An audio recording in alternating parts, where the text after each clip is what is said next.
Ho, ho, ho, ho, ha, ha, ha. Umuulan na naman po. Okay, so magandang morning po sa ating mga brethrens, maging sa mga kababayan natin dyan po sa abroad, no? Especially sa Estados Unidos. Magandang gabi, hapon. I don't know. Basta kung kailan po kayo datnan ng pinagpalang video na ito ni Jesus, yun. Okay, so gusto ko pong talakayin ngayon sa inyo ang isang napaka-importanteng topic, no? Ang topic pong ito ay may kinalaman po sa tithing. Tithing, pag-iika po. Alam niyo po ba marami pong mga pastor ng institutional churches na nandyan po sa model na ganyan, ang yumaman ng husto. Yumaman ng husto, masyado po nilang nagamit ang impluensya. Kaya sabi ko po sa inyo, kung hindi po tayo maingat, kung hindi tayo nagsusuri, madali tayong malinin lang. Ang tithing po ay batas ng Old Testament, hindi po sa New Covenant. Sa New Covenant, like for example, kaming mga nangangaral, kami po, ako po, sa akin po may mga nag-bless po. Ang tawag ko, bless nila ako. Minsan may nag-aabot ng sobre, may laman na 5,000, mga ganyan. They're blessing me.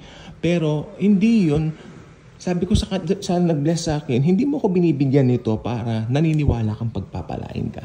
Sabi ko, binibigyan mo ako nito because you believe you are already blessed. Ayan ang sabi ko sa kanya. Oh yes naman pastor, opo, alam ko po yun, sabi niya.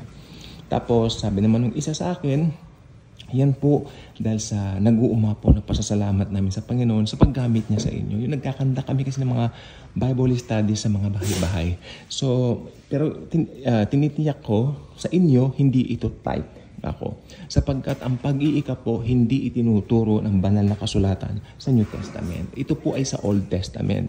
Meron pong mga panapanahon yan. So, tapos na po ang panahon ng Old Testament, nasa New Covenant na po tayo. Kaya ngayon, whenever we give, kung ano yung ipinasya ng puso natin, masaya tayo nagbibigay. We are cheerful givers. We are Christian. We belong to Jesus. So, whenever we give something sa ibang mga tao, like for example, yung binigay din po sa akin na yun na pera, itinulong ko rin naman po sa ibang mga nangangailangan eh. I mean, parang naalala ko dati may mga nangangailangan ng ganito, ng ganyan.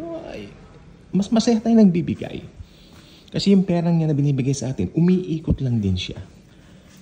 Kasi ang Panginoon, hindi ka naman niya i-bless.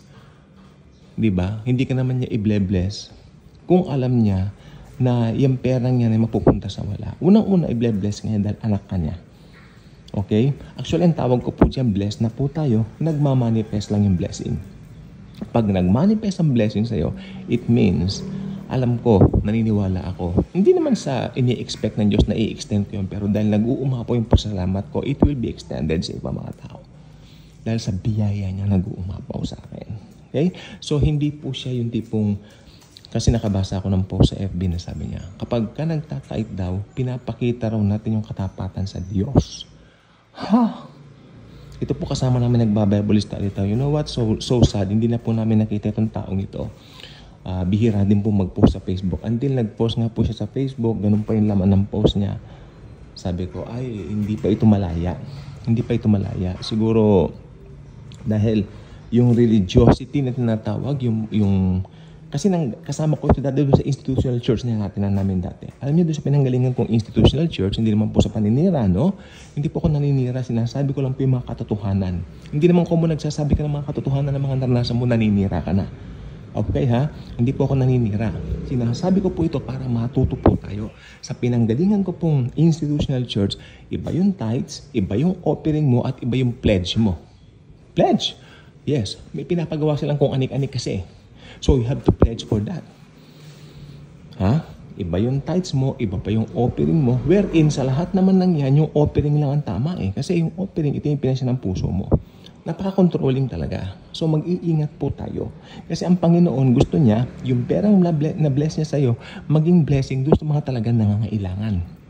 Hindi yung kung ano-ano ang mga yes. O yan, importante po ang tithing na pag-usapan po natin yan.